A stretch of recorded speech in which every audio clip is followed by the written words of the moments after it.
Today we will be calculating the arc length of ln cosine of x on the interval of 0 to pi over 3. Now before we even start this question, I want to look at a conceptual approach on what we're even trying to do. So, let me write this down. Our concept. So I want you to imagine we have a rope. And this rope here has 2 points, A, B. And what we want to do is, or what I want you to understand is that when we want to measure a rope, what we're looking to do is just straighten it out and measure from point A to point B. Now, what if we had a rope where, for some odd reason, we just can't straighten it out? And we're left with all these curves in the rope and all these problems where we just can't measure the fucking rope. So, what we're going to do here is we're going to slice the rope into many different little pieces. And we're going to measure these pieces from these points. So imagine each point is like P0, P1, P to whatever the fuck. So we can have like P to 30 over here. Now the more slices we take, the more accurate our approximation is going to be. And what we're essentially doing here is from these points, from point 0 to point 1, we're using the distance formula. And then we're going to use the distance formula for each of these segments. And we're going to sum all of them up to approximate the total length of the line, the curve, the rope. Now, I'm not going to do the whole proof on how we get our formula, but understand that when it comes to these problems, for calculating the arc length, we're going to be using the formula from point A to point B, square root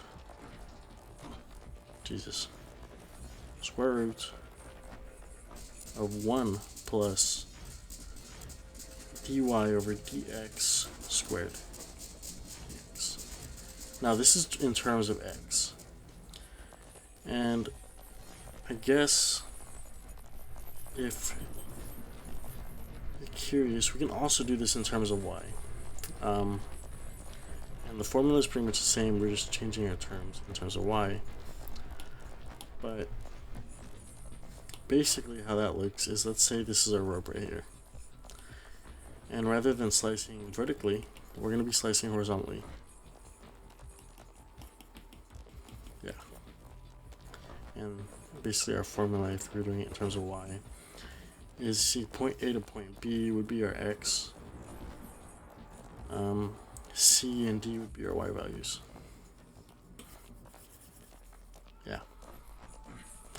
Enough of the concept shit. Let's actually evaluate this. So I want you to think of this approach when it comes to these problems. Y is equal to ln cosine of x, which would mean our derivative of y would be our dy over dx. And the derivative of ln cosine of x is just what? The derivative of ln would be 1 over x. And the derivative of cosine is just negative sine of x. So we can simplify that into getting negative sine of x over... Oh, I made a mistake. The derivative of ln is 1 over x, but it should be cosine of x. So we get negative sine over cosine of x for our dy over dx, or our derivative. Now, if you looked at that formula I put earlier, dy over dx is squared. But I think before we even do that, we need to really evaluate what's going on. Negative sine of x, cosine of x is just tangent of x, or negative tangent x. And if we're squaring it on both sides, that would just leave us with tan squared x. Now that we have all this info, we can finally start solving for this problem. So our arc length is going to be from 0 to pi over 3. And our formula is 1 plus tan squared x. Note that the negative disappears because we're squaring negative tan x, and that disappears. So 1 plus tan squared x, if you don't know already, that's just an identity, and that's basically just equal to secant squared x.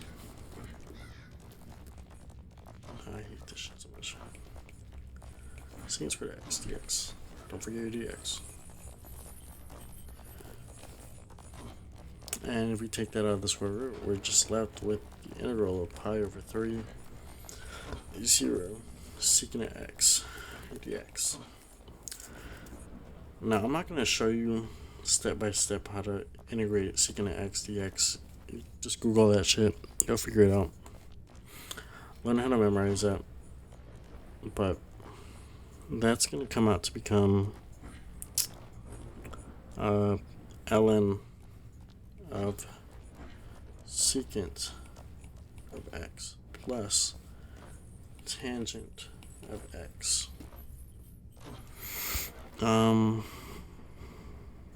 Yeah. Now we're evaluating this from pi over 3 to 0. So let's set that part up. That would be ln secant pi over 3 plus tangent of pi over 3.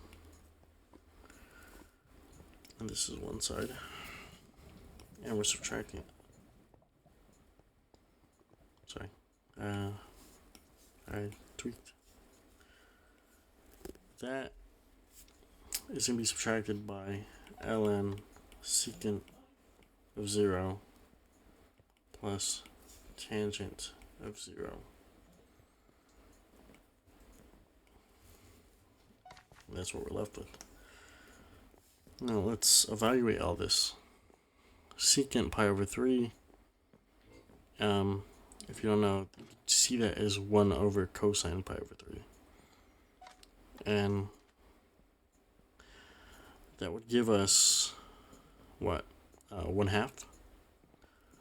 So 1 divided by 1/2 is basically equal to 2. So, if you're confused here, remember, secant is 1 over cosine. Cosine pi over 3 is 1/2. 1 divided by 1/2 would be 2. So we're left with ln of 2. Now tangent pi over 3 is just square root of 3.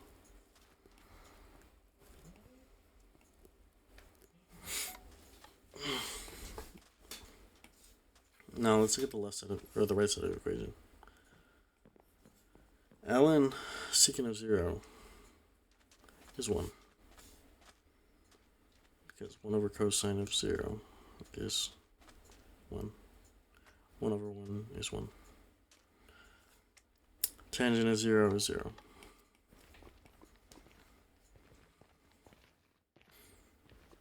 Oh, fuck. It's not 1. It's ln of 1. Remember, ln 1 plus 0. Ln of 1 is 0. So our final answer would become ln of 2 plus square root of 3.